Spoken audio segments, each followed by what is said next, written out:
पापा, ये क्या है? बेटा ये एक पिगी बैंक है। अब से आप इसमें अपनी सेविंग्स रख सकते हो।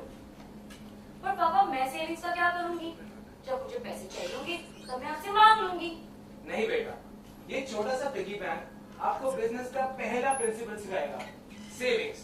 क्या आपको पता है, छोटे से छोटा बिजनेस भी पैसे सेव करता है इन्वेस्ट करने के लिए, अपने बिजनेस को छोटे से बड़ा करने के लिए।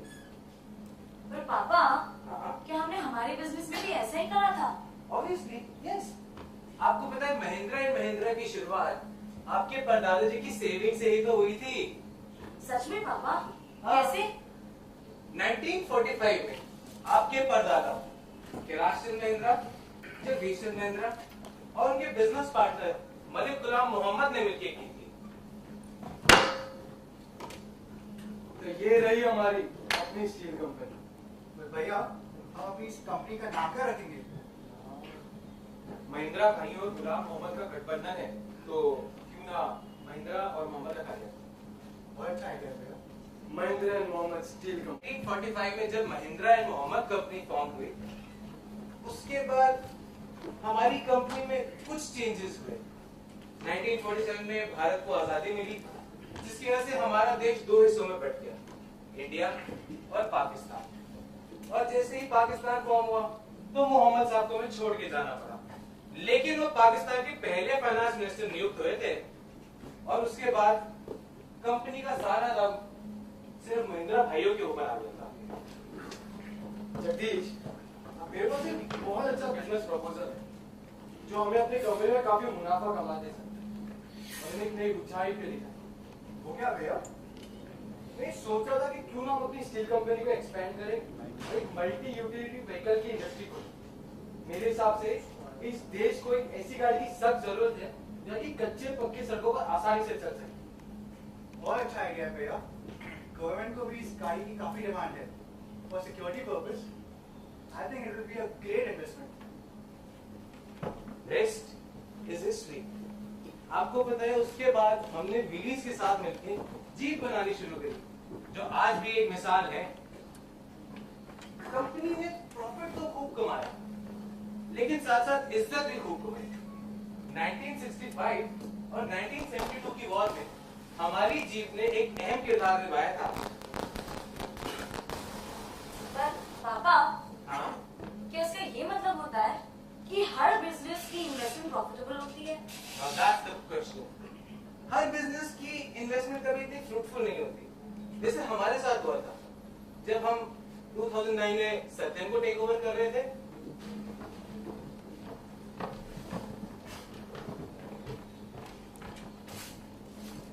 So, सत्यम में इतना पैसा इन्वेस्ट करना shall not be a good idea.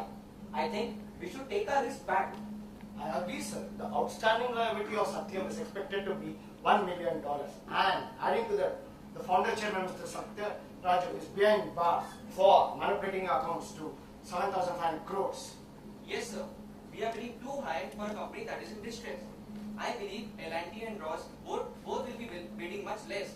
We should reconsider our bid, sir. When you're running in a race, you don't look behind who's chasing you. I feel Satyam's bid is rightly priced and Satyam will prove to be a profitable venture for us. इसी के बाद सत्यम में जब हमने invest करा था, आज हमने सत्यम को इंडिया की 5th लार्जेस्ट आईटी फर्म बनाया है। पर पापा, इसका मतलब तो होता है कि बिजनेस में बहुत सारी रिस्क होती होगी and we have to make a lot of difficult decisions. बहुत डिफिकल्ट डिसीजंस लेने पड़ते हैं। जैसे हमारे साथ हुआ था 1991 में, जब देश की इकोनॉमी बिल्कुल नीचे थी और उस टाइम पे मुझे एक डिप्यूटी मैनेजिंग डायरेक्टर की पोजीशन दी गई थी। उस टाइम पे हमारे कांदिवली प्लांट में जो हमारे से प्रॉब्लम्स हुई थी, वो सर, आप हमारे साथ ऐसा कैसे कर सकते हैं? दिवाली बोनस तो हमारा हक है। महेंद्र साहब, हम अपना हक लेकर रहेंगे, चाहे इसके लिए हमें हड़ताल क्यों न करनी पड़े। देखो भाइयों, आज दुनिया में इकोनॉमिक क्राइसिस हो रहा है, हमारे शेयर प्राइसेस नीचे जा रहे हैं और इस समय अगर तुम हड़ताल पे जाओगे तो हमारी सब कंपनी ज्यादा देर तक नहीं टिकेगी। क्यों ना हम कोशिश करें कि आज जो 1250 लोग मिलके 75 इंजन बनाते हैं हर दिन, तो कोशिश करते हैं 1000 जन मिलके 100 इंजन बनाए और हमारी कंपनी में फिर से मुनाफा लाए और यही मुनाफा मैं आप लोगों में बांट दूं। ठीक है सर, पर अगर आप कहते हैं तो सिर्फ किस बार? हर बिजनेस में उतार चढ़ाव होते हैं, कभी कभार बहुत ज्यादा, कभी कभार बहुत कम, लेकिन उसका मतलब ये नहीं होता कि आप उसको छोड़ दो।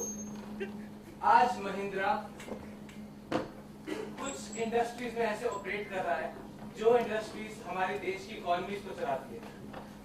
सबसे ज्यादा प्रेजेंस महिंद्रा की ऑटोमोटिव सेक्टर, ट्रैक्टर्स, हॉलीडेज, इन सब में है।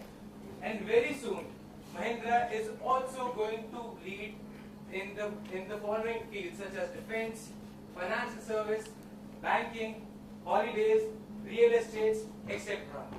Today, from scratch, Mahindra has become a $16.9 billion MNC, which employs more than 200,000 people across 100 countries in this world.